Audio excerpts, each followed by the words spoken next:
Episode की शुरुआत में हम देखते हैं गाकुटो और बाका स्कूल से घर वापस आ जाते हैं और बाका के ग्रैंडपा उन दोनों से कहने लगते हैं मुझे कुछ डाइफुकू मिला है। ये सुनकर बाका खुश हो जाता है और फिर वो दोनों डाइफुकू डिश को खाते हैं और बाका वहीं पर सो जाता है। तो गाकुटो उससे कहने लगता है तुम्हारे होमवर्क का क्या, तो उसकी ग्रैंडपा उससे कहने लगते हैं वो जल्दी उठ जाएगा। और फिर हम देखते हैं गाकुटो और मिस्टर क्रिसिमा चेस खेल रहे होते हैं और मिस्टर क्रिसिमा उससे कहने लगते हैं ऐसा लगता है जैसे तुम्हारे बड़े भाई को टीचर के रूप में अपनी जॉब की आदत हो गई है। तो गाकुटो उनसे कहने लगता है हाँ, लेकिन इस साल वो एक होमरूम टीचर बनने जा रहे हैं, इसीलिए आसान नहीं होगा। तो मिस्टर क्रिसिमा से कहने लगते हैं मैंने सुना है कि टीचर बनना कठिन है और तुम्हें उसकी मदद करनी चाहिए। तो गाकुटो उनसे कहने लगता है मैं सचमुच चाहता हूँ, लेकिन हयाटो हमेशा मुझे एक बच्चे की तरह ट्रीट करता है और वो मुझे घर के कामों में मदद नहीं करने देगा। यहाँ तक कि मेरे भाई मिनाटो को भी अभी इसकी अनुमति दी गई है और मैं सोचता रहता हूँ कि मेरी बारी कब होगी। तो ये सुनकर मिस्टर क्रिसिमा से कहने लगते हैं ऐसा लगता है कि तुम्हारा भाई एक ऐसा पर्सन है जो दूसरों पर भरोसा करने में बहुत अच्छा नहीं है। और तभी मिनाटो और ऊता घर वापस आ जाते हैं और मिनाटो गाकुटो से कहने लगता है चलो पार्क में चलें और फुटबॉल खेलें। और गाकुटो से कहने लगता है मैं आज नहीं जाऊंगा और वैसे भी बाका अभी भी सो रहा है।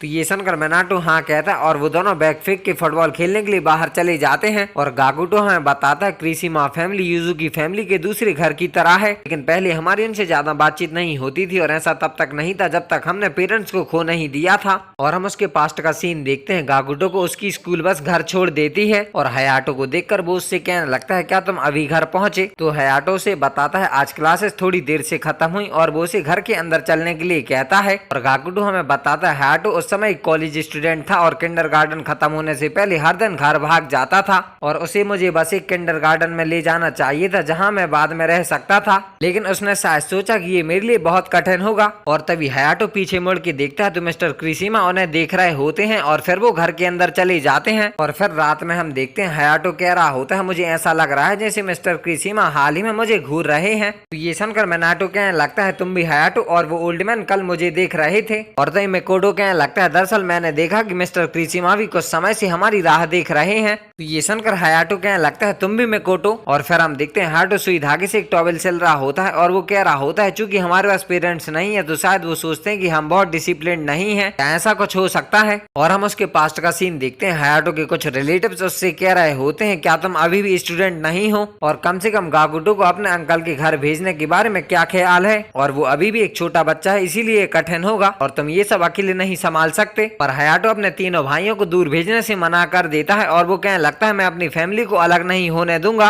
और ये सब कुछ हयाटो याद कर रहा होता है। और तभी गाकुटो वहां आकर उससे कहने लगता है क्या तुम बेड पर नहीं जा रहे हो। तो हयाटो से कहने लगता है माफ करना मैं अब बेड पर जाऊंगा और मैंने तुम्हारे लिए किंडरगार्टन ले जाने के लिए एक नया टॉवेल बनाया है। और ये कह कि वो उसे टॉवेल दे देता है। और फिर हम देखते हैं हयाटो सो रहा होता है और उसे देखकर गाकुटो अपने मन में कहने लगता है उसे नहीं मालूम कि किंडरगार्टन में ज्यादातर बच्चे शॉप से खरीदा हुआ टॉवेल लेकर आते हैं। और फिर अगले दिन हम देखते हैं स्कूल बस गाकुटो को घर छोड़ देती है, लेकिन हयाटो घर पर नहीं होता है। तो गाकुटो घर का गेट खोलने लगता है पर वो लॉक होता है। और फिर हम हयाटो को देखते हैं जो कि सो रहा होता है और उसे देखकर एक बंदा कहने लगता है उस आदमी को अकेला छोड़ दो, वो बहुत थक गया है, उसे बस सोने दो। और फिर हम वापस गाकुटो को देखते हैं जो कि घर के बाहर बैठा होता है और वो कह रहा होता है ये ठीक रहेगा यदि मैं अभी दूसरे किंडरगार्टन में ट्रांसफर हो जाऊं और वैसे भी यहाँ मेरा वास्तव में कोई दोस्त नहीं है। और हयाटो ने अपनी पार्ट टाइम जॉब छोड़ दी, लेकिन कभी कभी उसके पास मेरे लिए खिलौने खरीदने के लिए पैसे होते हैं और सब कुछ बढ़िया लग रहा था। क्या ऐसा इसीलिए क्योंकि मैं अभी भी एक छोटा बच्चा हूँ। और ये कह कि उसे अपने रिलेटिव्स की कहीं बातें याद आने लगती हैं जो कि वो मिकोटो और मिनाटो दूसरे कमरे में बैठ के सुन रहे थे। और तभी मिस्टर क्रिसिमा गाकुटो से कहने लगते हैं तुम वहाँ क्या कर रहे हो।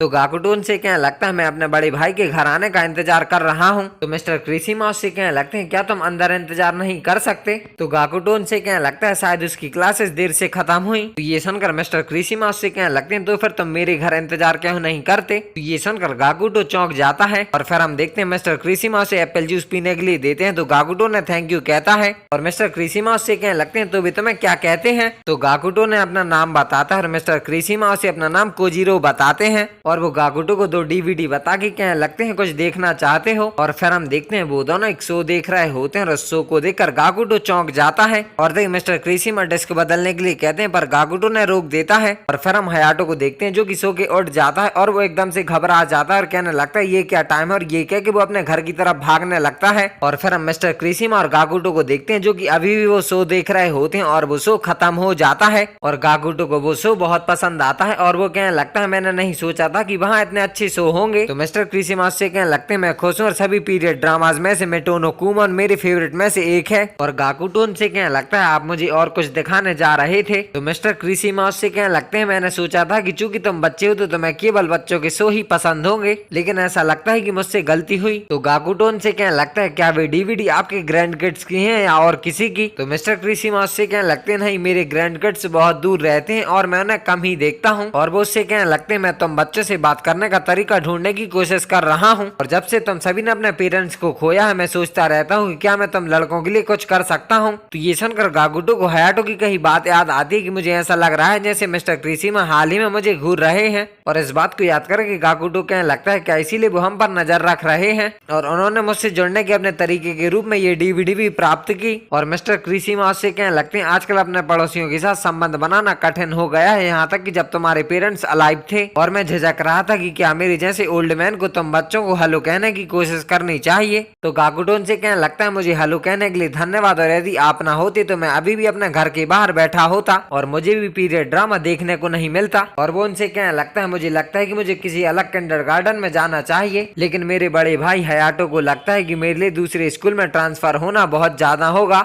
लेकिन मुझे लगता है मैं ठीक हो जाऊंगा। और हमारे पेरेंट्स के बिना भी हयाटो हमेशा इस बारे में सोचता रहता है कि कैसे सुनिश्चित किया जाए कि हम सभी खुश रहें। और अगर मैंने उससे कहा तो ऐसा महसूस होगा मानो मैं उसे निराश कर रहा हूँ, लेकिन जब मैं उसे इतनी मेहनत करते हुए देखता हूँ तो मुझे दुख होता है और मैं बहुत कुछ नहीं कर सकता क्योंकि मैं अभी एक छोटा बच्चा हूँ, हालांकि वो खुद अभी भी एक कॉलेज स्टूडेंट है और काश मैं बड़ा होता। ये सुनकर मिस्टर क्रिसीमा उसके कंधे पर हाथ रखते हैं और वो कहने लगते हैं एक चाइल्ड के रूप में तुम्हारा समय कम है और ये कीमती है और दरअसल मैं कहूंगा कि तुम कुछ ज्यादा ही एडल्ट जैसे हो सकते हो, आखिरकार तुम मेरे जैसे ओल्ड मैन से आसानी से बात कर सकते हो। ये सुनकर गाकुटो से कहने लगता है मैं पिछले कुछ समय से इसके बारे में सोच रहा था और जितना मैंने सोचा था आपसे बात करना उससे कहीं ज्यादा आसान है, लेकिन आप मेरे बारे में ऐसा कहने वाले पहले पर्सन है और अब मैं काफी बेहतर महसूस कर रहा हूँ। और ये कह के वो ने थैंक यू कहता है और तभी हयाटो गाकुटो को आवाज लगाते हुए अपने घर आ जाता है और तभी पीछे से गाकुटो से आवाज लगाता है। तो उसे देखकर हयाटो उसके पास जाके उसके हाथ पकड़ लेता है और उसे सॉरी कहने लगता है। तो गाकुटो से कहने लगता है कोई बात नहीं और मैं मिस्टर क्रिसीमा के घर पर घूम रहा था। ये सुनकर हयाटो मिस्टर क्रिसीमा से कहने लगता है आपको परेशानी पहुंचाने के लिए मुझे माफ करना। तो मिस्टर क्रिसीमा उससे कहने लगते हैं यदि तुम्हें कोई आपत्ति नहीं है तो तुम्हारे पास गाकुटो है, तो कैसा रहेगा कि किंडरगार्टन से घर आने के बाद वो मेरे घर आए। ये सुनकर हयाटो को अपने रिलेटिव्स की कई बातें याद आने लगती हैं और वो मिस्टर क्रिसीमा को मना कर देता है और कहने लगता है मैं उसकी देखभाल खुद कर सकता हूँ, हालांकि मैं आज नहीं कर सका लेकिन ऐसा दोबारा नहीं होगा। तो ये सुनकर मिस्टर क्रिसीमा उससे कहने लगते हैं मुझे माफ करना, मुझे अदर लोगों के बिजनेस में हस्तक्षेप नहीं करना चाहिए। और ये कह के वो वहाँ से चले जाते हैं और हयाटो गाकुटो से घर चलने के लिए कहता है, पर गाकुटो से कहने लगता है मैं मिस्टर कोजीरो के घर जाना चाहता हूँ और इसीलिए नहीं कि मुझे नहीं लगता कि तुम मेरा ख्याल नहीं रख सकते, बल्कि हम तो बस दोस्त बन गए और हमने एक साथ समय बताकर मजा लिया, इसीलिए प्लीज। और फिर अगले दिन हम देखते हैं मिस्टर कोजीरो घर के बाहर बैठे होते हैं और तभी हयाटो ने गुड मॉर्निंग कहता है और वो उनके पास आके कहने लगता है मैंने कल जो कहा उसके लिए मुझे माफ करना। पर मिस्टर कोजीरो से कहने लगते हैं नहीं मुझे ही सॉरी कहना चाहिए। और हयाटो उनसे कहने लगता है क्या मैं आपका ऑफर एक्सेप्ट कर सकता हूँ, सच तो यह है कि मुझे जल्दी टीचिंग प्रैक्टिकम लेने की आवश्यकता है, तो ये वास्तव में एक बड़ी मदद होगी। तो ये सुनकर मिस्टर कोजीरो हाँ कह देते हैं और वो कहने लगते हैं ये बहुत अच्छा होगा यदि मेरे जैसा कोई ओल्ड मैन कुछ मदद कर सके और इसके अलावा मुझे किसी से बात करने का मौका पाकर खुशी होती है। और फिर मिस्टर कोजीरो गाकुटो से कहने लगते हैं वैसे क्या तुम्हें सोगी पसंद है, और भाई सोगी मतलब जैपनीज चेस। और गाकुटो से कहने लगता है मैंने ऐसे पहले कभी नहीं खेला है।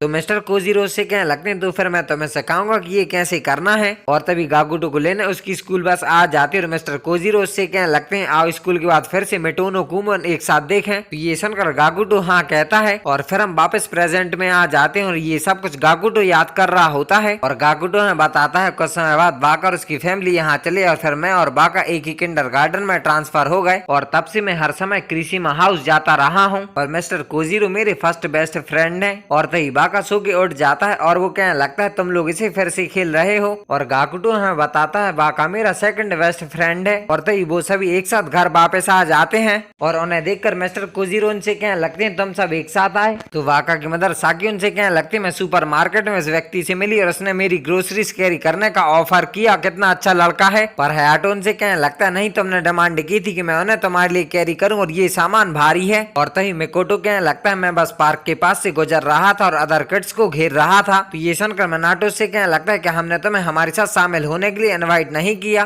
तो मिकोटो हाँ कहता है और वो उन्हें थैंक यू भी कहता है। और फिर गाकुटो कहने लगता है मैं वास्तव में अब हर दिन को एंजॉय कर रहा हूँ। और ये एपिसोड यहीं पर खत्म हो जाता है। आई होप आप सभी को वीडियो पसंद आई होगी। तो मैं मिलता हूँ किसी अगले एपिसोड के साथ बहुत जल्द। तब तक ले बाय बाय।